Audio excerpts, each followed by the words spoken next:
Assalamu alaikum wa rahmatullahi ta'ala wa barakatuh. Jumilang khoya and good evening. Welcome to Salam Media, and I'm your host Sarfaraz Takolia. This is Friday Night Live. With me is the Sarfaraz Takolia. We're coming to you live from the headquarters of Salam Media right here in Johannesburg, South Africa. A very good evening to one and all. Alhamdulillah, another day of Jummah is past us. We make shukr to the Almighty Allah subhanahu wa ta'ala for giving us yet another opportunity to witness another Mubarak day. It is obviously just after 7 p.m. We welcome one and all. Coming up tonight on the program, on the Go Wild segment, we are going to be talking to Lebogang Malepa, who is the founder of Lebo Soweto Backpackers. And there's tuk-tuks in Soweto, and there's backpacking, and there's tours that you can partake in Soweto if you didn't know. So we're going to be talking to him about that in a few moments. Thereafter, a bit later on, we talk about the heritage of obviously SA's racing, and we celebrate Mzansi's racing heritage with obviously none other than the BMW E30. Now tonight we are featuring Ultimate E30, and we talk to Yusuf Kara tonight a bit later on in the motoring segment. Thereafter, I'm going to be speaking to the Go-Kart SA Mini Max national champion, Ghazi Motlekar, who is 11 years old, by the way. And we are going to be chatting to him about his aspirations and his racing that he's going to be partaking in Italy a bit later on in the year as well. So that and a whole lot more still to come. And also Formula One with Yusuf Saib. So keep it locked to Salam Media. We'll be back after this.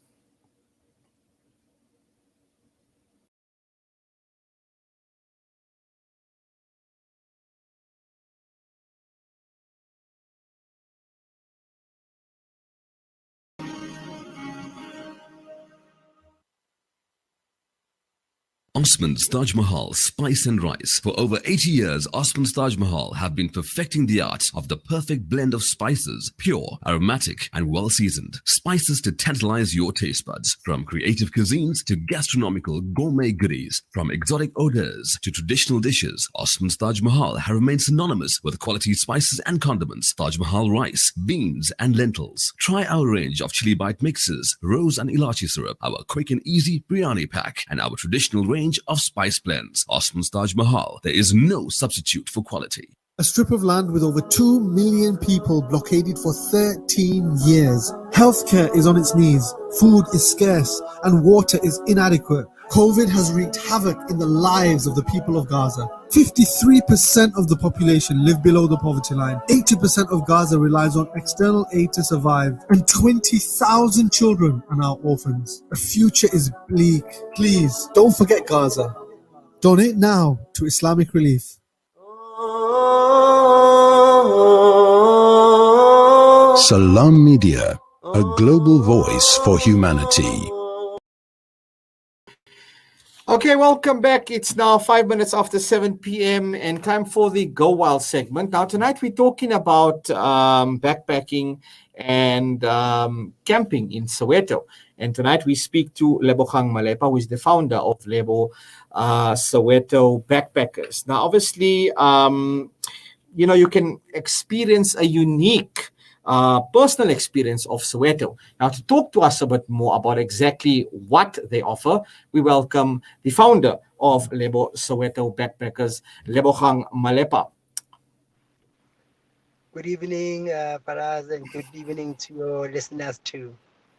Good evening, my man Etaola, Lika and Tate, and thanks for taking the time, Brawaka. Great to have you with us, man.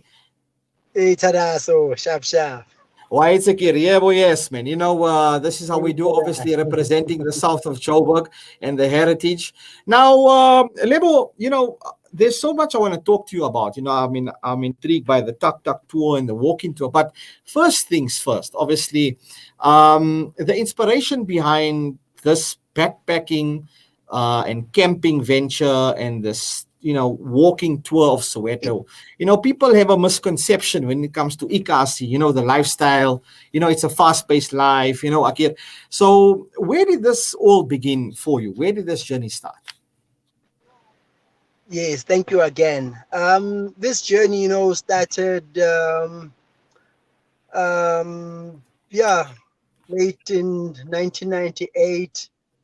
when we started seeing that we were having tourists coming to our community to obviously see the houses of Nelson Mandela and many other leaders of the struggle, and also to visit the The site. famous Vilakazi Street, obviously, nobody Yes, can forget yes, it. Yes, yes. yes. So, and we were just there, walking around in the area, and we would notice these buses coming in. And for us, it was so strange because we never understood tourism. We never understood why they were coming in. But also, as curious people in the community, we wanted to get closer to understand. But also, what tricked us was that we saw that the buses were driven by people who were not from Soweto. The tour guides were not from Soweto, and we were so jealous that we can't have people coming from outside and telling our story while we're just watching and waving hands. We should be also part of the people who will tell our story and our history. So by that brought us closer to the industry. Now, obviously, I mean, walking the streets, growing up there, I myself, spent many years in Kliptown. We understand, obviously the vibe, the hype of obviously Soweto itself, And also, as you mentioned, there were so many of these tour guides coming and talking the stories of, the famous former president Nelson Mandela and all of the apartheid struggle heroes, etc., who sacrificed. But now, talking from a perspective from the street, from a person who obviously comes from the background, it gives a whole different narrative. Now, I see obviously, you have a Soweto bicycle tour, right? Talk to us about this bicycle tour. Obviously, I mean, the streets of Soweto are always vibrant, whether you're on Vilakazi Street, Krasani, whether you are in Jabulani, whether you are in Mofolo, MDN, wherever you are. So where does this tour begin and how long is this a bicycle tour? Yes. The tours, they begin at the Soweto Backpackers. That's my family home that has become obviously the base of what our operation. Yeah. But yeah, it was just an obviously coming from the township. You wanted to say people from the bus, you are not going to experience a lot. You're not going to see a lot. Get off the bus and let's try and be at the level where people can also um, interact with you, learn about you, so that you're not just seeing like outsiders only coming to take away something from us, but we can also share. So with that also sparked the idea of making sure that our tours are on the ground. And while we're doing the tours also, we could also support other small businesses to develop tourism and to bring awareness of township tourism, to also support small businesses around. Great stuff. Now, obviously, it's a great way to, interact with people, to understand what, Amakip is, what, Kota is, what the Magwenya, exactly, the different types of cultures. I mean, especially for a foreign person coming in, not knowing what they're experiencing, this give them a hands-on experience. Now, I understand you obviously have got a Soweto tuk-tuk tour, which is another interactive tour experience that you obviously take back to the streets. Now, tuk-tuks, are generally most commonly found, in more of your subcontinent areas, like, your Indonesia, India, subcontinent areas. How's the response been in Soweto, and what's it like being, bringing in a tuk-tuk tour of Soweto? Yes, I mean, exactly. When we bought tuk-tuks in 2010, just after the World Cup, everybody was surprised and amused to say, wow, what type of car is this? What it is? What is it? Because we have never known them before. Yes. But also we realized that in Asia, like you were saying, they're quite big. I mean, in Thailand, if you are there, definitely you have to be on a tuk-tuk. And also they gave that type of, experience that you're still closer to the people. There's nothing between you and the community that you're visiting. And so for us, it worked very well to say it coincides with what we were fighting for, to say people must get off the bus and get to understand the streets and get to taste what the streets have to offer. and tuk-tuks came in at the time, and they became popular for Soweto. Now, you obviously mentioned post 2010, this obviously was a foundation for us to grow as a country, and I mean, obviously in the Kasi, we used to, kara, the caravels, we used to obviously the quantums, etc., the local residents, have they taken on for some of these tours, and what's their response been like? Obviously being accustomed to a Zwalabad or a Karakara, whatever the case may be, now, taking on a three-wheeler, small little tuk-tuk, it's a whole different dynamic, apart from a foreigner perspective, but for a local. How's the response been for Sowetans? It's exciting, and I can imagine even if you come as a family, the kids, they love it, and also it just gives you that freedom that you are so close to the people, you're not intruding in people's spaces, you can hop in, hop off, you can wave to people, and you just feel like you are there with the people. And I think for everybody it's so exciting. And one thing that I've noticed is that people put too much attention on the tuk-tuk, and you inside, you get to, escape without too much spotlight. You don't really feel like a tourist. They look at the tuk-tuk too much, and you can just, be part of the community without being a sore thumb. I want to talk about, Umgongo. Sound systems are very much famous in the Kasis, etc. Do your tuk-tuks have some of these sound systems as well? Yeah, definitely. I mean, now you have these speakers that you can just charge and just put in the tuk-tuk. So when somebody says, I'm having a birthday, I'm celebrating my birthday, I want to do a tour. So it's going to be a kwaito, a piano tour. And yeah, so yeah, wherever we stop, we get off and we dance, and we put a cooler bag at the back. So we just make it exciting as possible, but still being relevant to making sure that people understand the history and the culture of the area. That's what is important. Now, Lebo, talk to us about the duration of obviously these tours. How long do these tours, how many hours are these tours typically? Yes. Normally we have your 2 hours, 4 hours, and then we would have about 8 hours, which is like a full day. So some people just want to go out the whole day, and then that's where we get to areas like Clip Down and Naledi, everywhere, Jabulani and so forth. But normally when people are trying to, see a little bit and go to a museum or go catch a flight, 2 hours or 4 hours normally is what people go for. But it's also according to obviously countries and nationalities. So that if you have Dutch, they would want to go for a bicycle for longer hours. If you have local South Africans, 2 hours enough. After that, they want to go to a Shibin or something. If you have French, they want to go for, all those nationalities. So that, okay, these ones want this, these ones, they want that. And you try to cater for everybody. Now, in terms of obviously the rates, what are some of the rate packages? Are they tour-only guests or are they backpackers guests only? How do the rate structures work? Yes, our rates, obviously, because we are backpackers, they're more budget. But obviously, we know that, with other people from outside, they have advantage of these foreign currencies, yes, which are favorable for them. So the price is a bit different. But for ours, with our rands, we'll make sure that, the family can go and afford to go out and explore. So we have different packages for, groups, families, couples, individuals. So yeah, but they're all budget, made sure to make sure that they can be affordable to, especially with now where we have with the COVID and tourism is suffering. We've actually brought our prices even a little bit lower to make sure that people can really go out and just emancipate themselves from what we are going through.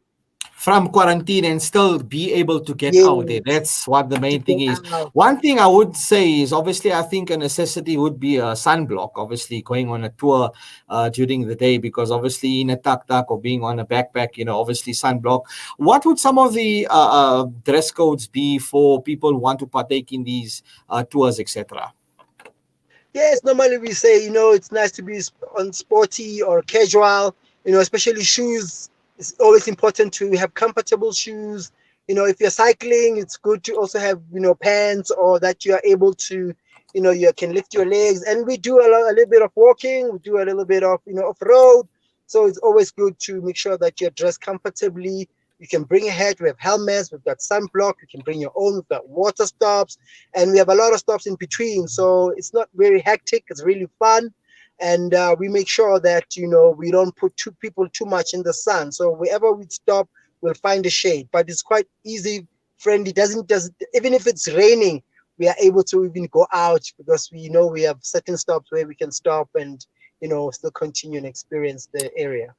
Now, I want to get to the important part. Food is, something that everybody enjoys. And I see you obviously offer a outdoor restaurant, breakfast, lunch, and dinner served at your outdoor restaurant. Talk to us a bit more about your outdoor restaurant in your community park.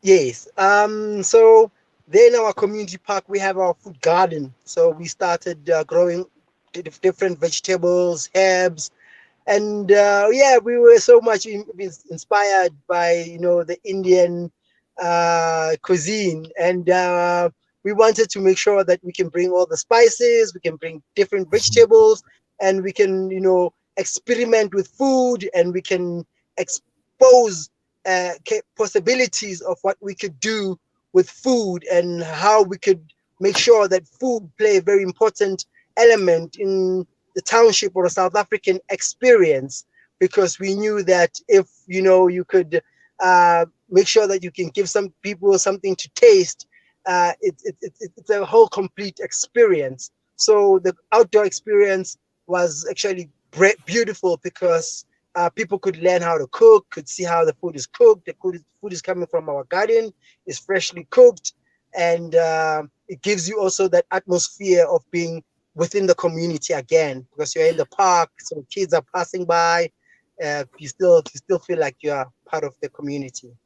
It's beautiful to note that we have this rainbow nation. There's so much of diversity, whether you're eating pap in Malalemogodu, whether you're having a pani chow or a curry, or whether you're having a potjie kos, whatever, or a braai or a barbecue, whatever the case may be. You've got different buffets that are available, and that are on offer as well. So, Lebo, I want to find out now, basically, if people want to get in touch with you and engage with your tours, etc., and also about your Backpackers Lodge and Guest House, talk to me about your camping site, because obviously this is something different.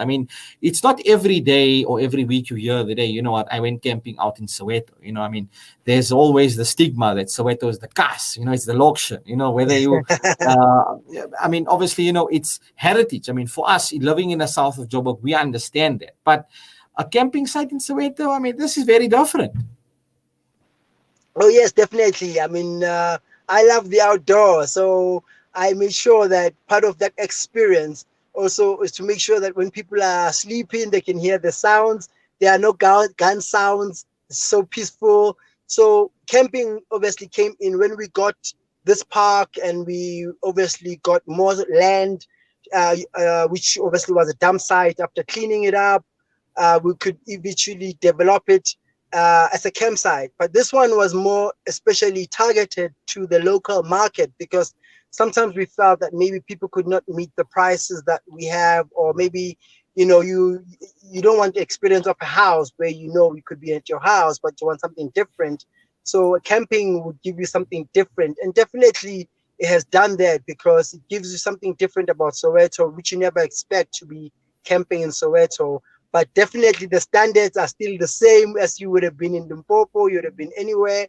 You're still out there, bonfire, drumming, kumbaya, and under the stars there. That's what it's all about. Yeah. And you wake up and it's peaceful, and you're thinking, hey, I thought there were Tsotis here, and you'll be shocked to find that there are no Tsotis here. People are so peaceful and so welcome, and it's peaceful, the area itself again. Now, some of your guests that have come over, whether it's tourists from overseas or locals, what are some of their stories that they related to you in terms of obviously their experience? Yeah, I mean, a lot of people, they'll tell you that they were warned before they were coming to Soweto to say maybe avoid it, avoid Johannesburg, but they insisted to go. And when they get there, they're so happy that they actually decided to really come, because it was not how they heard it or how they saw it. Yeah. And they're so amazed by the warmth, the hospitality, the Ubuntu, that is there, and so much that they feel that they are not even tourists anymore. They feel like they're part of, this whole society, the community, and also, it's so nice to know that they are also coming to contribute in developing South Africa into where they know. I mean, knowing that their money is in the community and seeing what we are doing as a project, and they will definitely feel happy that actually we are traveling for a good cause, because we can see where our money is going into helping, change stereotypes, society, and entrepreneurs like Lebo are benefiting, the community is benefiting.